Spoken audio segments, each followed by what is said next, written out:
Olá, pessoal do curso de Relações Internacionais da SES Unita, aqui é o professor Emerson novamente, prosseguindo com o nosso ponto 6, contratos internacionais em espécie. A gente estava falando na parte anterior sobre as mudanças trazidas nos Incoterms em 2020, né?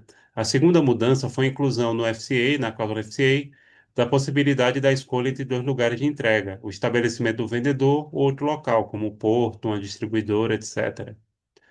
Terceiro, a melhoria da cobertura securitária, ou seja, do seguro, no CIP, pois o seguro tem que ser Institute Classes A e não mais Institute Clauses B, do Institute Carrier Clauses LMA e EUA, ou seja, melhorando aí a cobertura do seguro, né? E aí vai ter que se usar o seguro classe A e não B.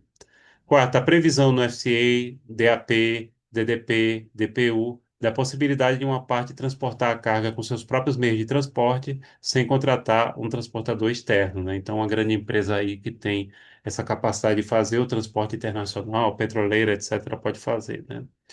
Quinto, alteração na redação dos trechos relacionados à alocação de custos entre o vendedor e o comprador, né? De forma a tornar mais claro quem é responsável pelo quê. Então, aí melhorou um pouco essa questão da redação, né, da própria cláusula. Sexto, transformação do DAT em TPU, pois o local de destino hoje em dia não precisa ser mais um terminal. Antes era até o terminal, pode ser qualquer outro destino. Por isso que era o T, né? Sétimo, detalhamento das obrigações relativas à segurança no transporte e aos custos a ela relativos. Então, melhorou essa questão do aspecto da segurança do transporte. Bem, pessoal, antes da gente passar para o próximo contrato, que seria o contrato de transferência de tecnologia, eu queria falar com vocês sobre, novamente, voltar ali na Uncitral, que é a questão da responsabilidade da transferência do risco ao vendedor, que é definida pelo artigo 66 da Uncitral, né? Que reza o seguinte: a perda ou a deterioração das mercadorias ocorridas após a transferência de risco ao comprador não libera da obrigação de pagar o preço, salvo se decorrente de ato ou omissão do vendedor. Então, nesse caso aqui, detalhando, né, que se houver perda ou deterioração de mercadorias, depois que foi transferido o risco, né, que passou a responsabilidade para o comprador, isso não torna o comprador deve pagar o preço, salvo se o vendedor, né, ele cometeu alguma falha.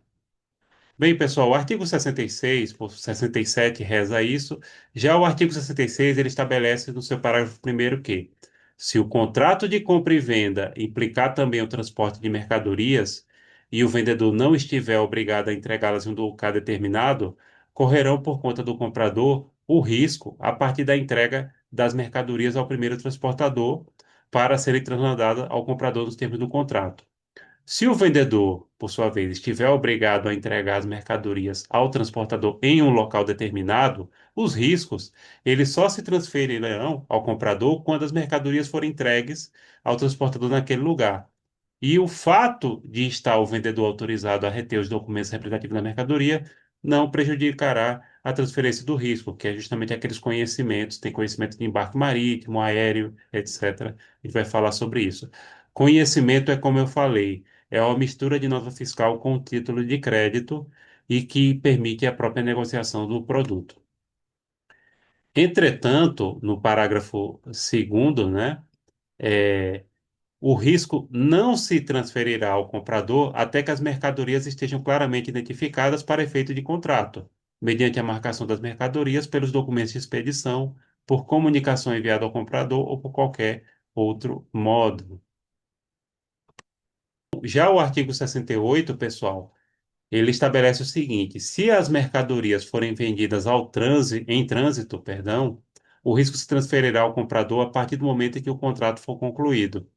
Ou seja, você vendeu enquanto ela estava sendo transportada.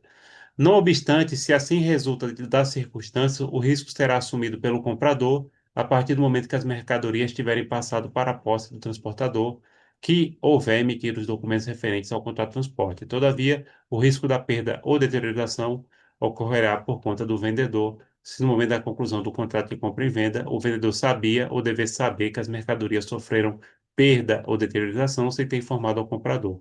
Aqui vocês notem que há uma preocupação muito grande no comércio internacional em relação à deteriorização de mercadorias durante o transporte. E isso é muito comum, por isso é que tanto a UNCITRAL quanto as cláusulas Incoterms, elas prevêem várias disposições em relação ao momento em que o risco é assumido ou se ocorrer deteriorização das mercadorias durante o transporte.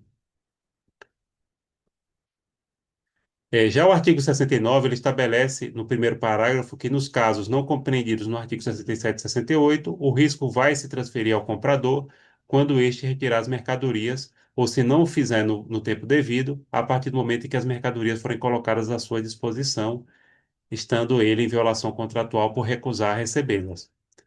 Já o segundo diz o seguinte: não obstante, se o comprador estiver obrigado a retirar as mercadorias em outro lugar, que não o estabelecimento comercial do vendedor, o risco vai se transferir quando a entrega se efetuar e o comprador souber que as mercadorias estão à sua disposição nesse lugar.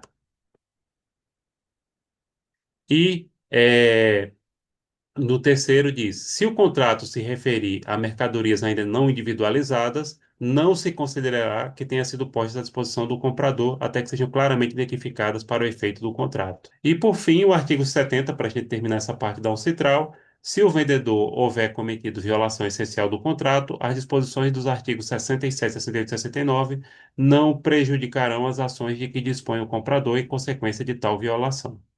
Então, pessoal, notem que há uma preocupação muito grande com o risco, com deterioração de mercadorias no transporte, tanto estabelecido pelas cláusulas Incoterms quanto pela UNCITRAL. Bem, pessoal, é isso. Aqui encerramos mais uma parte do nosso ponto 6 do, do nosso curso, né, Direito Internacional do Comércio, aqui na nossa disciplina. Então é isso, pessoal. Tchau, tchau. Fico à disposição de vocês. Até a próxima.